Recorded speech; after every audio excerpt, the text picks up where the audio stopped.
Hello YouTubers, 1989 Palio here.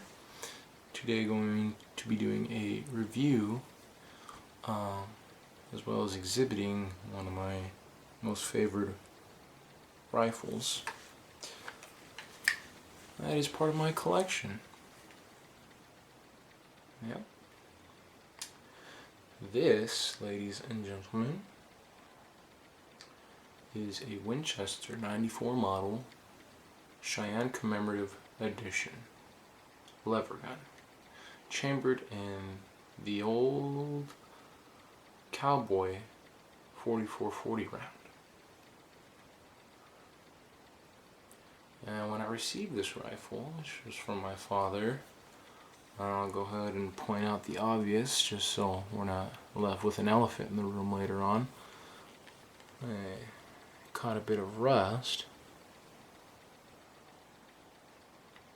and I did my best to remove it. Perhaps in the future I will go to the extent of rebluing it, just so that it will look immaculate,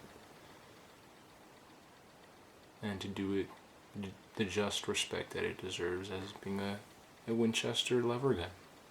We all know how important those Winchester lever guns are, and the respect they command, no doubt about that.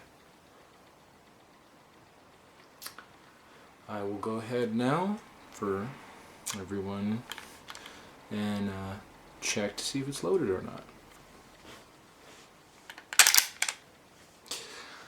Alright, I'm sticking my pinky in the chamber and there is no bullet.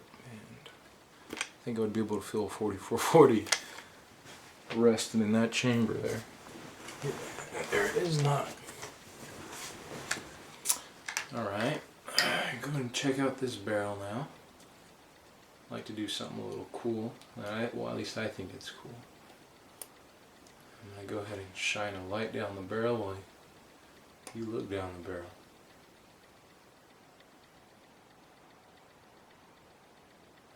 Excellent rifle, just excellent. Look at the universe in there.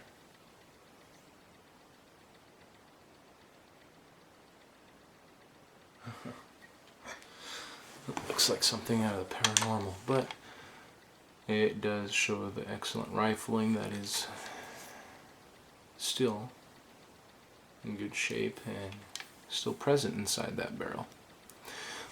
Let's see, a little bit of background on this is that well, when Winchester, I believe, sold or changed its name to the American Repeating Arms Company, they decided with one of their manufacturers in Canada, I believe Ontario or Toronto, decided to make a rifle that would commemorate the indigenous peoples of the Great Plains.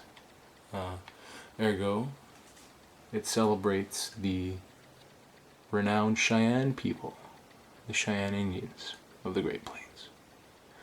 And there's a picture of a Cheyenne Indian on the medallion that is embedded in the buttstock. And you'll notice other references to the Cheyennes, as this depiction here on the receiver. It is a stamped print of a Cheyenne Indian going about his normal business on a horse. It is a cowboy gun, apparently, therefore they have decided to place a saddle ring at the rear of the receiver here. And there's another depiction there. Excellent work of art, this gun. I consider all guns a work of art. And this particular model is reminiscent of the Golden Boy, give or take a few little embellishments and pronunciation, such as these little studs that are at rest inside the forearm. Hooded front sight, 2-breather mag that holds 10 plus 1 in the chamber. And over In the back here we have a tank sight for acquiring those targets that are in excess of 100 yards. I myself have become quite efficient in reaching out and touching them with a round such as the 4440. It takes a bit of practice. Usually this gun's most effective at the 50-yard range, but you know, a couple boxes of ammunition and some patience, you should be more than capable of having some pretty decent groups with it. Now, despite the fact it doesn't have a scope at 100 yards. You know, its simplicity in general is a reason why I love to shoot this gun. You know, you don't need to bring a whole bunch of additional equipment. You know, you don't have to go worrying about calibrating a intricate and sophisticated scope. You know, you just grab your rifle, box of ammo, you know, and head out to the range and shoot. It's rugged yet elegant. And that's what I love about this rifle. It's a gold-plated receiver. Forgot to mention that. So we got some gold on there.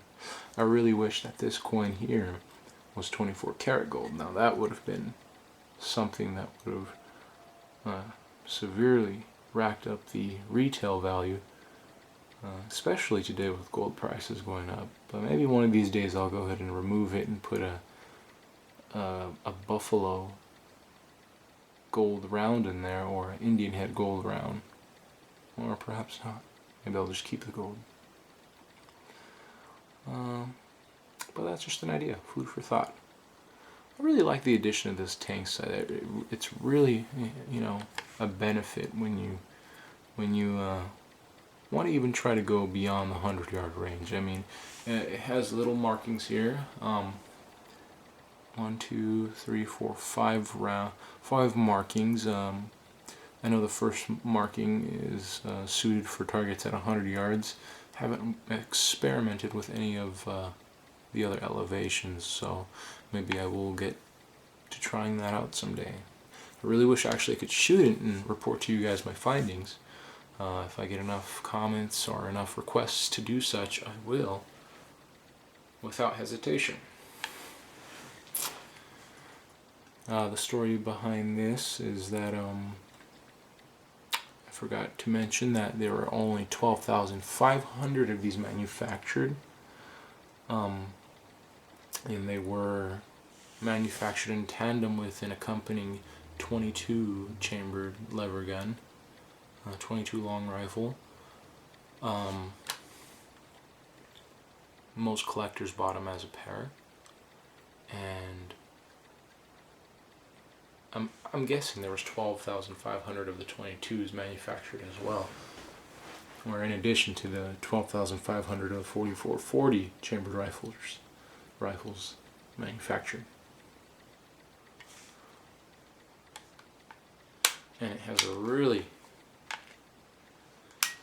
pretty, the lever is not as glassy as I would like. Perhaps it's the age. There is no rust inside the receiver. I had checked it when I disassembled it all and cleaned it. You know, for the same reason that the lever was kind of giving me some resistance. Not typical. I'm not too sure if that is too typical of a Winchester lever gun, but perhaps it just needs some buffering. So maybe a trip to the gunsmith for buffering of the internals would remedy that issue. But besides that, you know, it's not too much of a problem. Like, you know, I can hold it right here and do as I need. So, I mean, I guess that's more of just a preference than an issue with this rifle. Well, my dad neglected, like I said earlier, to take care of the rifle, and he thinks in the dichotomy of rifles that recoil, quite strong recoiling rifles that are for men, and rifles that hardly recoil are for girls. So that dichotomy, actually, his ignorance, played out to my benefit in that he didn't want this rifle because it wasn't as powerful as a 30-08 or a 30-06. So I was more than happy and willing to adopt this rifle and add it to my collection. I love lever guns. I love the simplicity that you can just, take it to the gun range with a box of ammo, and you don't need to have any sophisticated or intricate scope that needs to be calibrated. You just have a box of ammo and a hunger for shooting, and you're ready to go with this thing. It's rugged and sophisticated,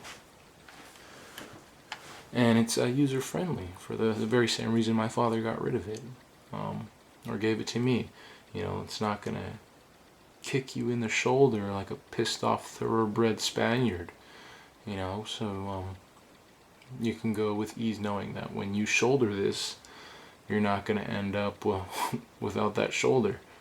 And that enables one to shoot in volume. Not that you would want to with 4440 because of the price, but knowing that if you needed to, or if you had the resources to expand that much money on ammo, you could.